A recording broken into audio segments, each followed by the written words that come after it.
সুধী দর্শক সবাইকে আন্তরিক শুভেচ্ছা জানিয়ে শুরু করছি এটিএন বাংলা সরাসরি সম্প্রচারিত স্বাস্থ্য বিষয়ক অনুষ্ঠান সুস্থ থাকুন। আপনাদের সাথে রয়েছি আমি ডাক্তার তানিয়া রহমান মিতুল। দর্শক, আজ আমরা খুব গুরুত্বপূর্ণ এবং বহুল প্রচলিত একটি শব্দ নিয়ে কথা বলবো ডায়াবেটিস এবং তার আধুনিক চিকিৎসা নিয়ে। আমাদের সাথে আজ এদেশের একজন স্বনামধন্য সুচিকিৎসক উপস্থিত রয়েছেন। আমাদের সাথে রয়েছেন ডাক্তার আহসানুল হক আমিন, সিনিয়র কনসালটেন্ট ডায়াবেটোলজি ও এন্ডোক্রাইনোলজি বিভাগ, এভারকেয়ার হসপিটাল, ঢাকা, এবং সেই সাথে তিনি কার্যকরী পরিষদ সদস্য, বাংলাদেশ এন্ডোক্রাইন সোসাইটি। দর্শক, আমাদের এই আলোচনায় আপনারা অংশগ্রহণ করতে পারেন আমাদের স্ক্রিনে দেখানো নাম্বারে ফোন করার মাধ্যমে। অবশ্যই অনুরোধ করব ফোন করার সময় টিভির ভলিউমটি একটু কমিয়ে নেবার জন্য। স্যার, প্রথমে অনুষ্ঠানের পক্ষ থেকে আন্তরিক শুভেচ্ছা। কেমন আছেন? আলহামদুলিল্লাহ, আপনাকে অনেক ধন্যবাদ। স্যার, আমরা আজকে খুব গুরুত্বপূর্ণ একটি বিষয় নিয়ে কথা বলবো, এবং যেটা খুবই আসলে কি বলবো, যে খুব কমন কিছু রোগের কথা যদি আমরা বলি তাহলে একটা ডায়াবেটিস। তো ডায়াবেটিস কি বাড়ছে, কেন এত কথা ডায়াবেটিস নিয়ে? ধন্যবাদ। ডায়াবেটিস, ইংরেজিতে একটা কথা আছে, টক অফ দ্য টাউন। এখন এইটা শুধুমাত্র যে চিকিৎসক সমাজের মধ্যে সীমাবদ্ধ তা নয়, এটা একটা সাধারণ ভোকাবুলারির মধ্যেও হয়ে গেছে।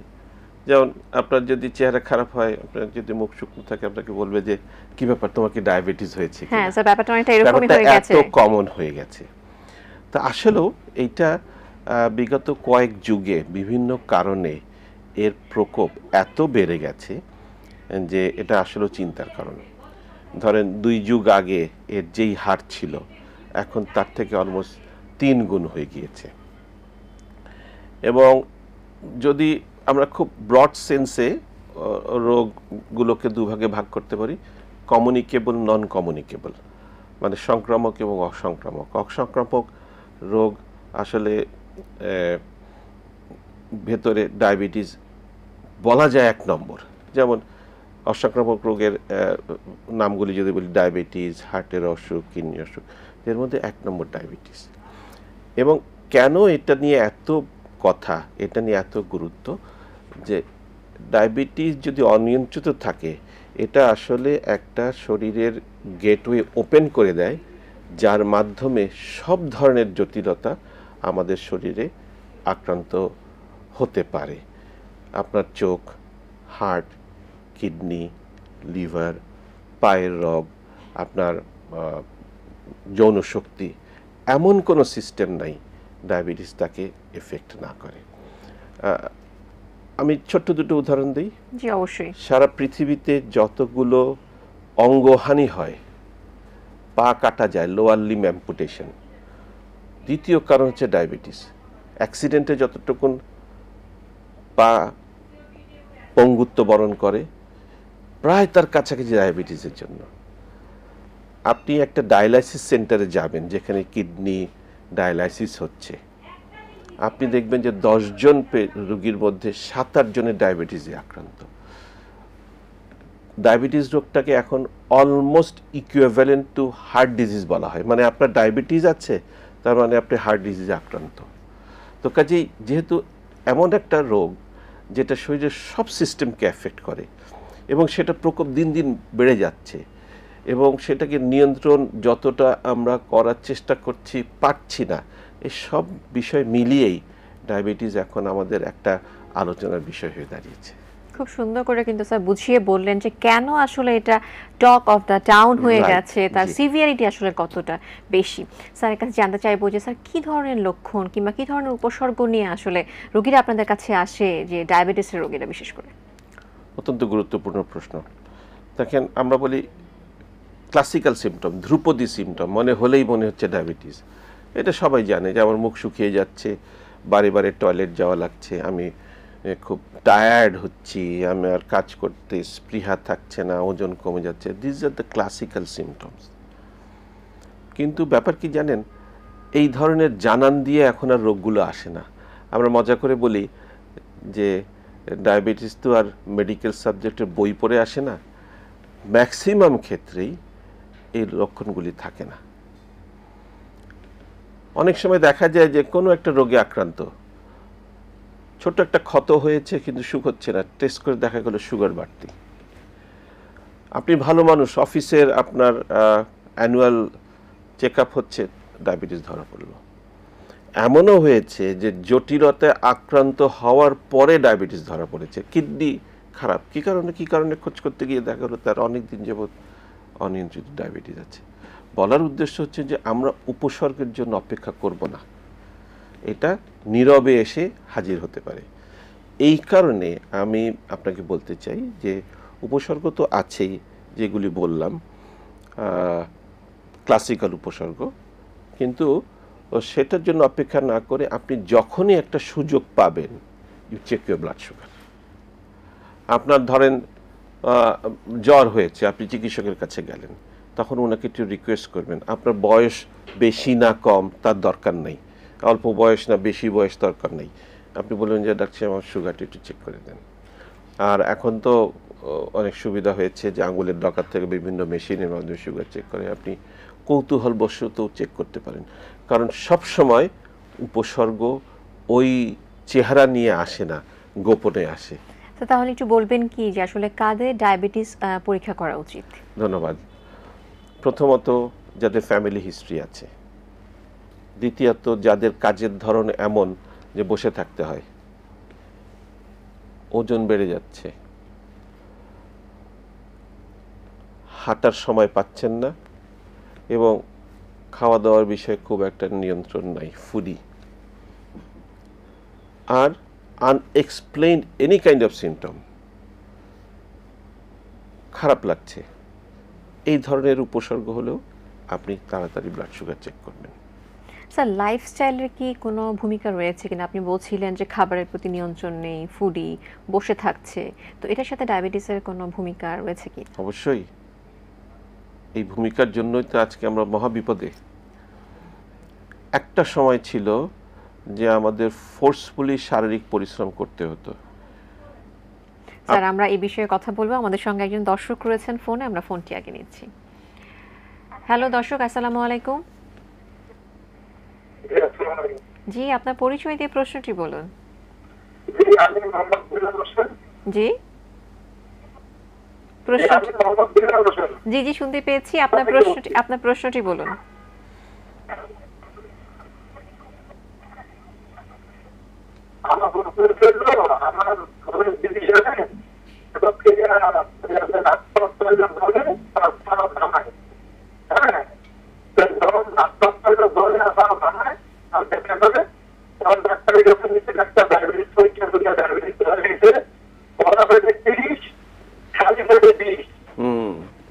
খালি পেটে 20?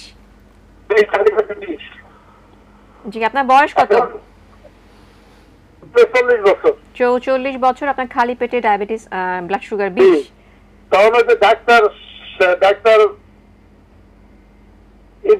ইবনে সিনা ডাক্তার মারুফা সেফিল জি পেয়েছিলাম, উনি দেখে পরে ইনসুলিন দিছিল, ইনসুলিনটা ব্যবহার করি না, কিন্তু যে ও যে ওষুধ দিয়েছে ওষুধ খাইতেছে, ওষুধ খাইলে এখন ধরেন খালি পেটে দেয় 16, 14, ভরা পেটে দেয় 26, 24, এখন ওই যে ফাঁস পাল্যটাই জলে দেয়, ফাঁস পাল্যটা জলে দিয়ে কমে না, এই জন্য একটু পরামর্শ পাই স্যারের কাছে। আপনাকে অনেক ধন্যবাদ স্যার, খুবই গুরুত্বপূর্ণ এবং আমাদের আজকে টপিকের সাথে একদম ওতপ্রোতভাবে জড়িত। ধরা পড়লো কিভাবে ওটার?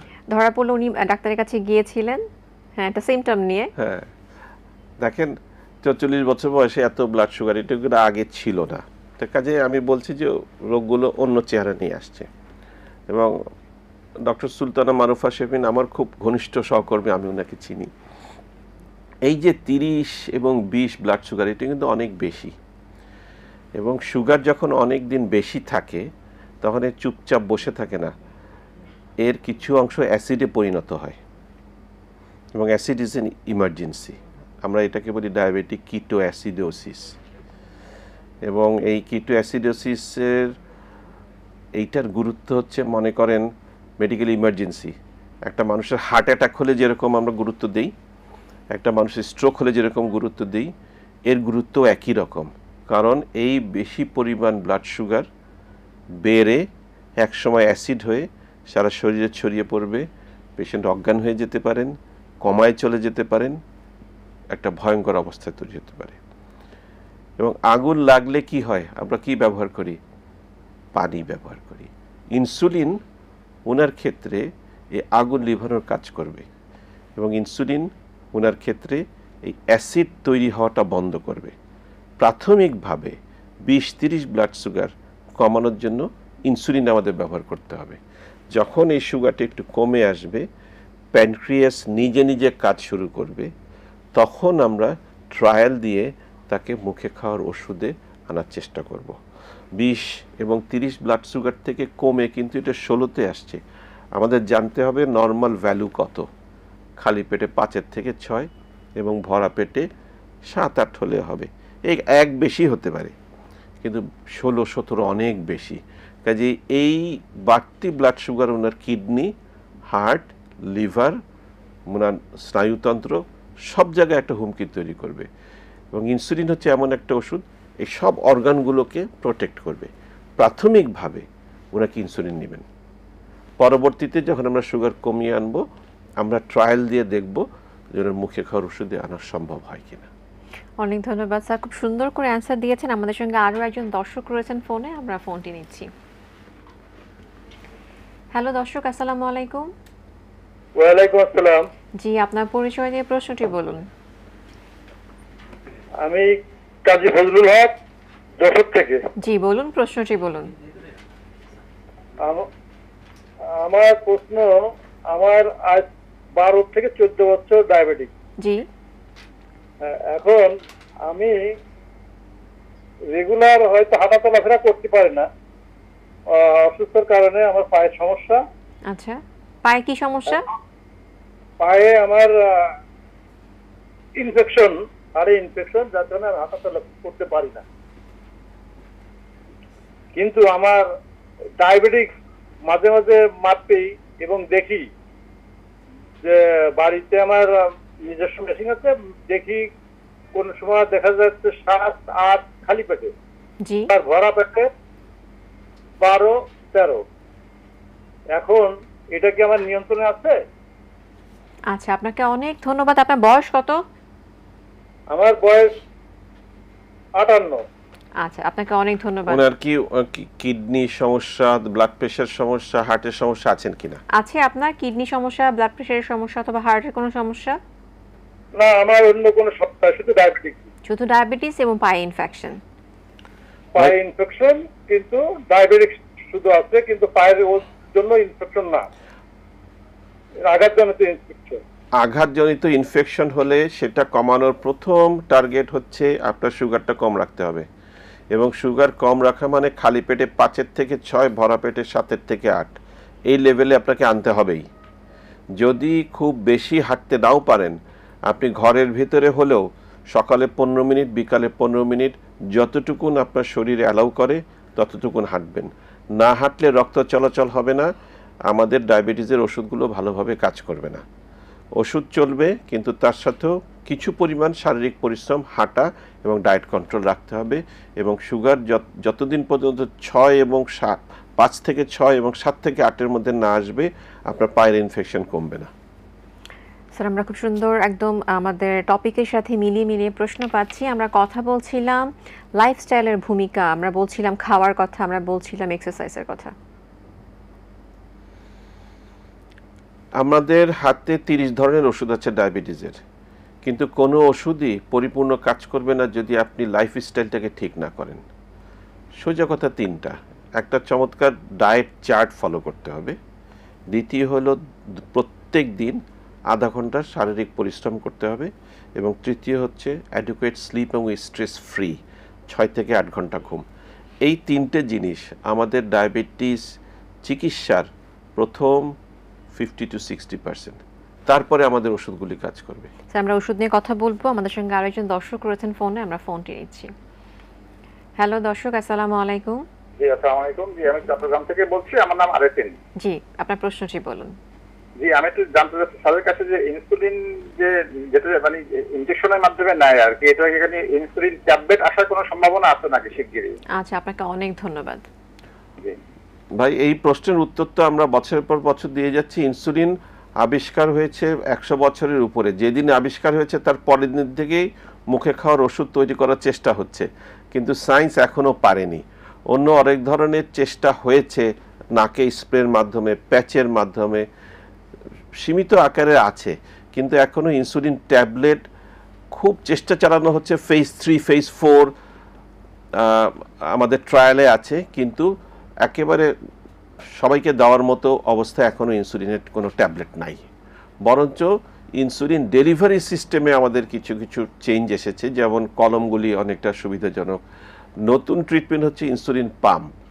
আপনার এইখানে একটা প্যাচের মতো লাগানো থাকবে, ওইখান থেকে আমরা কন্টিনিউয়াসলি ইনসুলিন দেব। এমনকি নাকে স্প্রের মাধ্যমেও, আপনারা শুনে এটা অবাক হবেন, নাকের স্প্রে দেওয়ার মাধ্যমেও ইনসুলিন ডেলিভারির চেষ্টা করা হয়েছে, খুব একটা সফল হয়নি। কাজে এখন পর্যন্ত আমাদের দেশের প্রেক্ষাপটে ইনসুলিন পেন অথবা সূচের মাধ্যমে নেওয়াটাই শ্রেয়। অনেক ধন্যবাদ স্যার। আমরা একজন দর্শক আশা করি সামনে সায়েন্স আমাদের কিছু উপহার আর দেবে, নতুন কিছু উপহার দিবে, আমরা সায়েন্সের উপর ভরসা রাখতে পারি। জি জি। তো স্যার আমাদের সঙ্গে আরেকজন দর্শক রয়েছেন, আমি ফোনটি নিচ্ছি। হ্যালো দর্শক, আসসালামু আলাইকুম। আসসালামু আলাইকুম। ওয়ালাইকুম সালাম। আপনার আমার প্রশ্ন হলো যে আমার ওয়াইফের যে মাঝে মধ্যে রাত্রে ঘুমানো 12টার দিকে বা 1টার দিকে শরীর ঘাম দেয়, আর বুক ধরপর করে অস্থির, মাথা অস্থির হয়ে যায়, শরীর অতিরিক্ত ঘাম দেয়। আপনার ওয়াইফের বয়স কত? বয়স 45। উনি কি 45 ডায়াবেটিসের ওষুধ নেন কিনা? উনি কি ডায়াবেটিসের কোনো ওষুধ খান? না, ডায়াবেটিস তাই না, ওনার ডায়াবেটিস নেই। কোলেস্টেরল আছে, আপনার এই রক্তশূন্যতা হয়, রক্তশূন্যতা আছে। বয়স কত, পিরিয়ড কেমন হয় একটু জিজ্ঞেস করুন আপনার তো। কি ওনার কি মাসিক বন্ধ হয়ে গেছে না চলছে? জি জি, বন্ধ হয়ে গেছে। বন্ধ হয়ে গেছে, মেনোপজাল Last, সিনড্রোম। হ্যাঁ। অনেক ধন্যবাদ আপনাকে। জি দেখেন ভাই, ওনার একটা ব্লাড টেস্ট করে নেবেন ডায়াবেটিস আছে কিনা, 1 নম্বর। দ্বিতীয় হচ্ছে যদি ইনসুলিন অথবা মুখে খাওয়ার ওষুধ খেতে হাইপোর একটা সম্ভাবনা ছিল।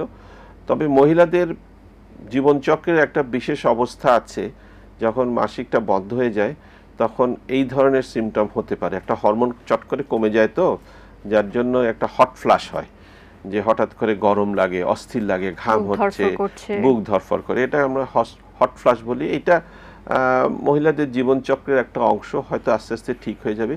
তারপরেও আমি বলবো যে আপনি দুটো টেস্ট করবেন, একটা হলো থাইরয়েডের টেস্টটা উনি করে নেবেন, আর কোনো একজন গাইনি বিশেষজ্ঞের সাথে আলাপ করে নেবেন যে ওনার এটা মাসিক বন্ধজনিত হট ফ্লাশ কিনা, পেরিমেনোপজাল সিনড্রোম আমরা বলে থাকি।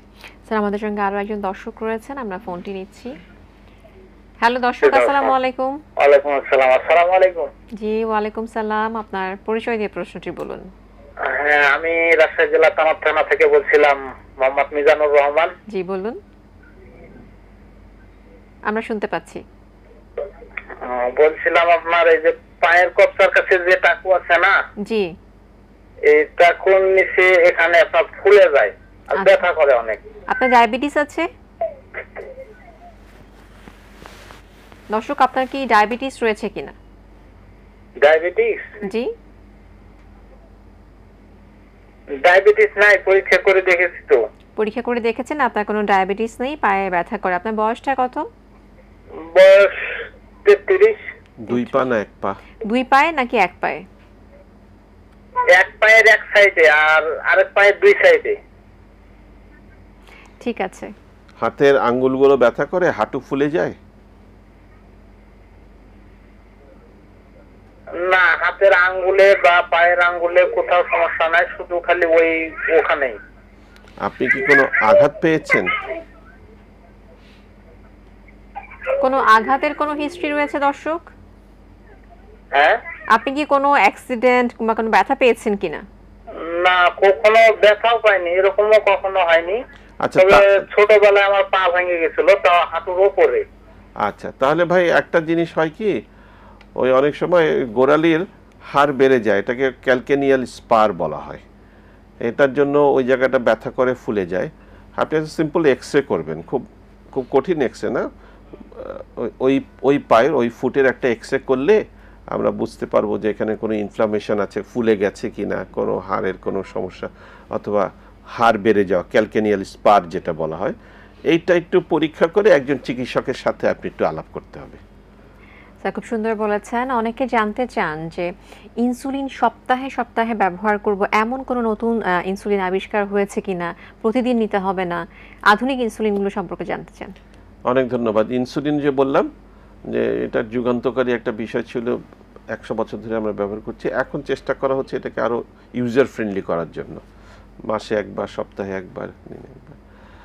তো যেটা সবাই আমাদেরকে জিজ্ঞেস করেন যে মাসে একবার অথবা সপ্তাহে একবার যেই ইনসুলিন, সেগুলির বিষয়, এগুলো আসলে ইনসুলিন না।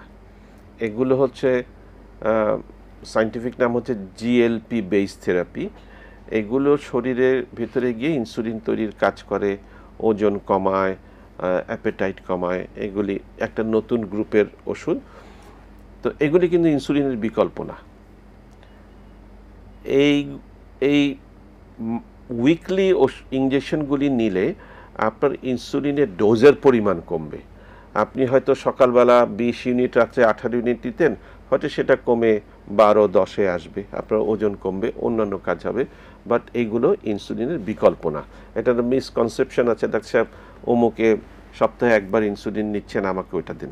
But this is not insulin, এটা অন্য একটা মলিকুল, ডেলিভারি সিস্টেম ইনসুলিনের মতো। তো বিশেষ করে এগুলি আমরা ব্যবহার করি ওজন আধিক্য, স্থূলতার চিকিৎসার জন্য। তো আপনি যদি পরবর্তীতে নিশ্চয়ই আমাদের ওজনের ব্যাপারে আসবে, তখন এগুলি আরও আমি বিস্তারিত বলবো। আমাদের সঙ্গে আরও একজন দর্শক রয়েছেন ফোনে, আমরা ফোনটি নিচ্ছি। হ্যালো দর্শক, আসসালামু আলাইকুম। আসসালামু আলাইকুম। ওয়ালাইকুম সালাম, পরিচয় দিয়ে প্রশ্নটি বলুন। আদাব, আমি হিন্দু মানুষ। জি বলুন। আমি ময়মনসিংহ থেকে বলছি। জি বলুন, আপনাকে শুনতে পাচ্ছি, আপনার প্রশ্নটি বলুন। হ্যাঁ, আমি ময়মনসিংহ থেকে বলছি। আমার ডায়াবেটিসের বয়স 25। ডায়াবেটিসের বয়স 25, জি, তারপরে? আচ্ছা, এখন হ্যাঁ হ্যাঁ, আপনি আমার ডায়াবেটিস 8, 10, 11, 12 থাকে। খাবার আগে অথবা পরে? আচ্ছা, তারপরে আপনার আমি ময়মনসিংহ ডায়াবেটিস হাসপাতালের প্রতিষ্ঠাতা সদস্য। আচ্ছা, হ্যাঁ, আপনার আমার প্রশ্ন হলো, ডায়াবেটিস হাসপাতালে যে দেখি 25-30টা হুন্ডা,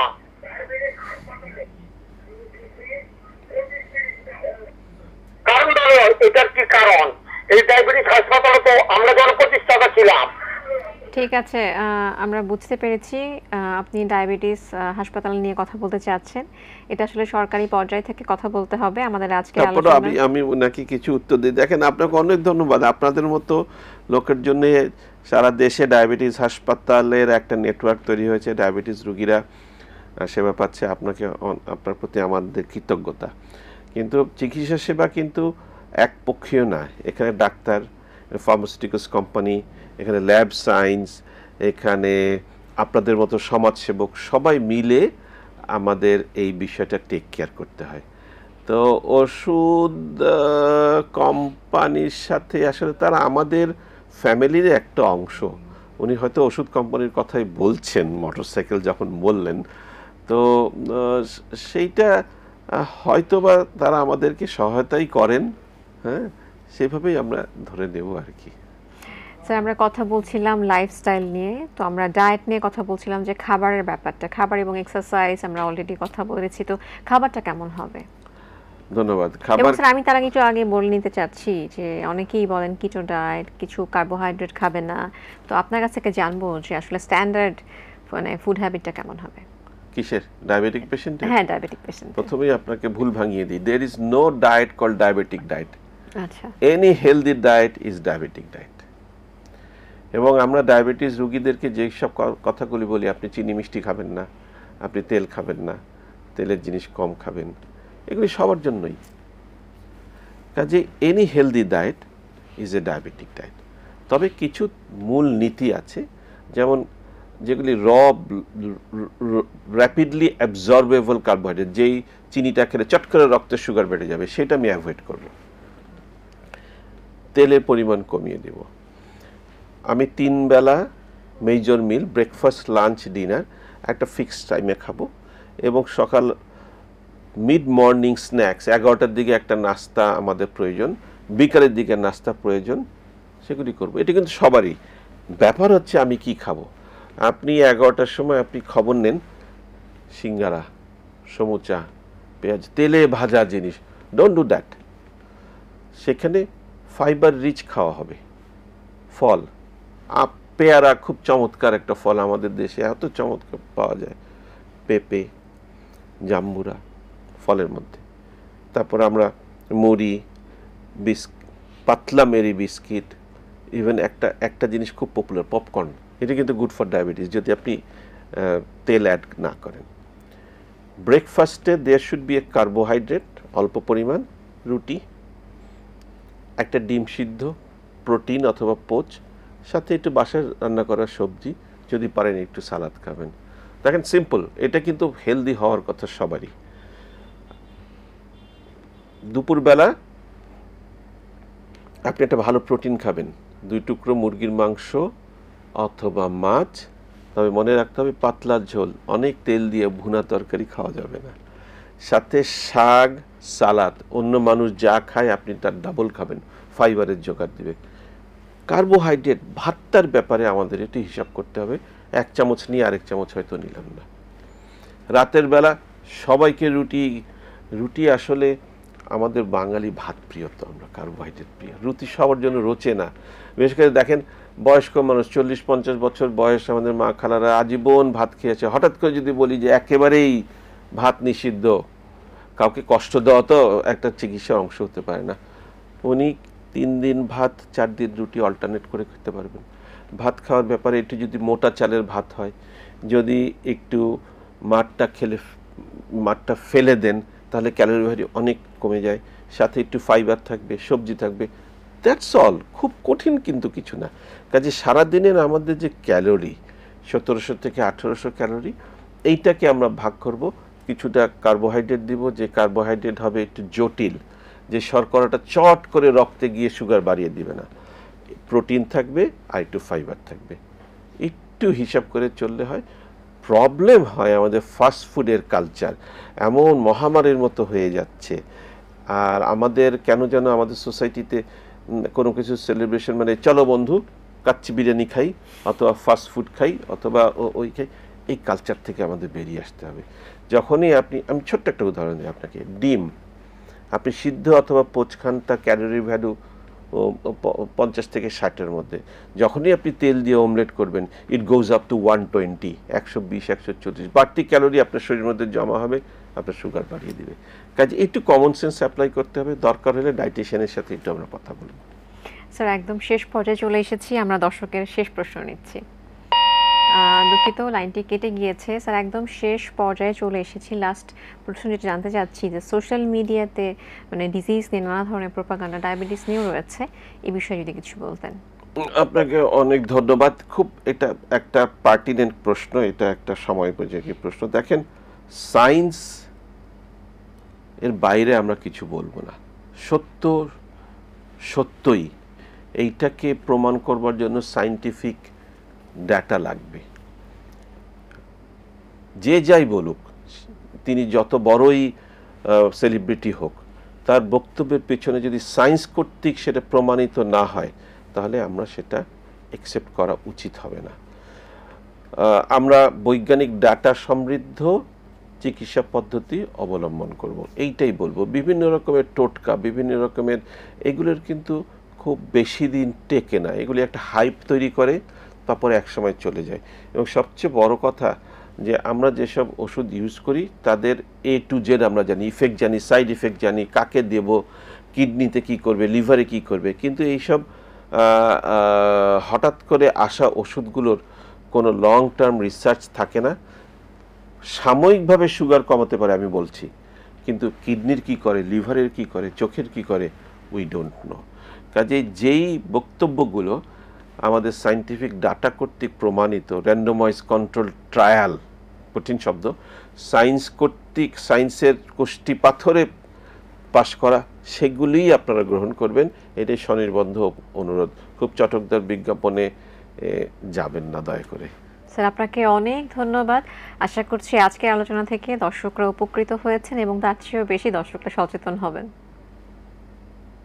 শুধু দর্শক, আমরা যেটা জানলাম যে ডায়াবেটিস বেড়েই চলেছে, কিন্তু তার প্রতিরোধের ব্যবস্থা রয়েছে, হয়ে গেলে চিকিৎসাও রয়েছে। চিকিৎসা নিয়ে সুস্থ সুন্দর হবে সকলের জীবন, সেই আশাবাদ ব্যক্ত করে আজকের আলোচনা এখানেই শেষ করছি। আবারও দেখা হবে নতুন কোনো স্বাস্থ্যের তথ্য নিয়ে। সে পর্যন্ত সবাই খুব ভালো থাকুন, এটিএন বাংলার সাথেই থাকুন। আল্লাহ হাফেজ।